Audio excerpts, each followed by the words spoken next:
اعوذ باللہ من الشیطان الرجیم بسم اللہ الرحمن الرحیم۔ ناظرین کرام السلام علیکم۔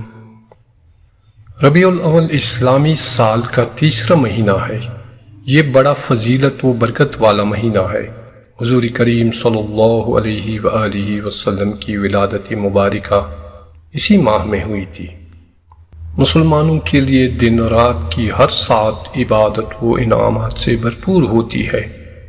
وہ جس وقت بھی اللہ کا ذکر کثیر کرتا ہے اس پر اللہ کی رحمتیں نازل ہوتی ہے، اس کے درجات بڑھتے ہیں تو اس پر عافیت طاری ہو جاتی ہے۔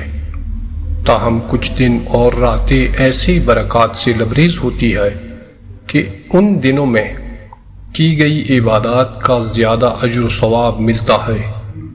شب برات، شب معراج، لیلۃ القدر، عاشورہ، عید جمعۃ المبارک کے دن اور راتوں کی طرح 12 ربیع الاول کے مبارک دن کو بھی یہ سعادت حاصل ہے کہ جو مسلمان اس دن کی نسبت سے یہ وظیفہ پڑھتا ہے اس پر پورا سال خیر و عافیت سے نزول ہوتا اور خوشحالی آتی ہے۔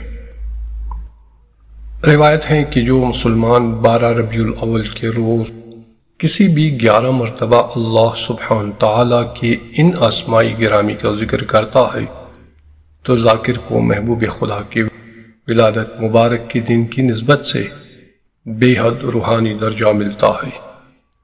یہ وظیفہ کچھ یوں پڑھنا ہے: اول آخر درود پاک کے ساتھ 11 مرتبہ، یا اللہ، یا رحمان، یا غفور، یا رحیم، یا حنان، یا منان، یا دیان، یا سبحان پڑھنا ہے۔